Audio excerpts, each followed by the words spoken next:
Hello guys, welcome back to my channel love to stitch. আজকে আমি আপনাদের সঙ্গে শেয়ার করব যে একটা শাড়ি থেকে কিভাবে 11 বছরের বাচ্চা এবং 5 বছরের বাচ্চার জন্য গাউন তৈরি করতে পারবেন আপনারা। অবশ্যই যে কেউ পারবে এটা। তো প্রথমেই আমি শাড়িটা থেকে আঁচলটা আগে বাদ দিয়ে নিয়েছিলাম। ওই আঁচলটা দিয়েই দুজনের উপরের টপটা কাটিং করব। তো দেখুন দু রকম কাজ ছিল বলে তো ওই যেটা বেশি ডিজাইন আছে সেটা আমি পিছনে রাখবো, আর যেটা একটু কম ডিজাইন আছে সেটা আমি সামনের পার্টের জন্য মানে ফ্রন্ট পার্টটা কাট করব। দুজনেরই সেম রাখবো, মানে দুই বাচ্চার জন্যই। তো দেখুন উপরের লেন্থটা রেখে দিয়েছি। এটা প্রথমে আমি বড়োর যেটা 11 বছরের বাচ্চা তার লেন্থটা রাখছি। তো টপের লেন্থ রাখবো 13 ইঞ্চি রেডি, আর 14 ইঞ্চি রাখছি, আর পুট রাখছি 6, আর আর্ম হলো আপনার 6 দিয়ে চেস্টকে 4 ভাগ করবেন, তার সঙ্গে 2 ইঞ্চি এক্সট্রা এবং কোমরের সঙ্গেও সেম। সেই লাইনগুলোকে মিলিয়ে নেবেন এবং আর্মহোলের একটা শেপ দিয়ে নেবেন 1 ইঞ্চিতে দিয়ে। তারপর আপনি যতটা পুট রাখতে চাইছেন সেইটা দিয়ে বাকিটা আপনার গলার জন্য রেখে দেবেন। আর সামনের গলার আমি ডিপ রাখছি 3.5, আর পিছনের গলা 3, আর পিছনে এটা অবশ্যই চেন দেবো। আর বাকিটা আমি কেটে নিচ্ছি, দেখুন কিভাবে কেটে নিচ্ছি। আর আপনারা চাইলেই ইজিলি আপনারা যে কোনো বয়সের বাচ্চার জন্যই আপনারা বানাতে পারবেন এই রকম টিপস ফলো করে।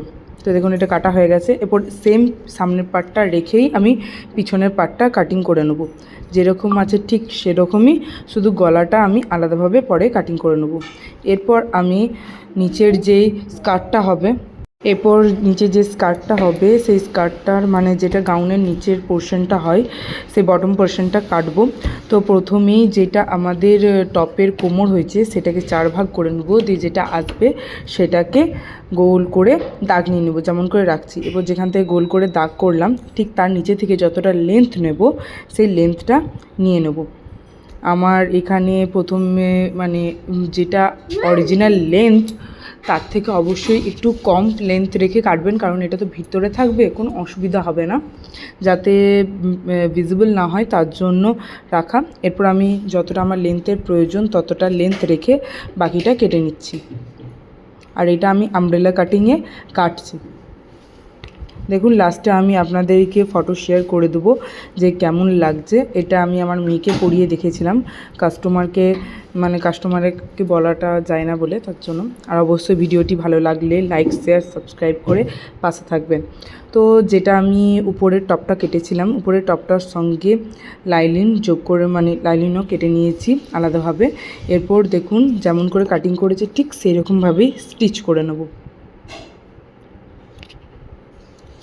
আর খুব ধীরে ধীরে করবেন, কিছু তাড়াহুড়ো নেই, আস্তে আস্তে। যেমন গলাটার সঙ্গে সেলাই করে নিয়েছি। এরপর লাইনিংটা আমি কেটে বাদ দিয়ে দিচ্ছি। এবার গলাটা উল্টাবার জন্য একটু করে কাট দিয়ে নেব যাতে ভালোভাবে ফিনিশিংয়ের সঙ্গে সেলাইটা হয়। এরপর একটা চাপ সেলাই দিয়ে দেবো।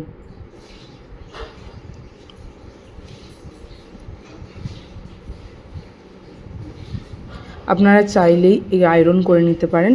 আমি একটু নখে করে টিপে দিয়েছি।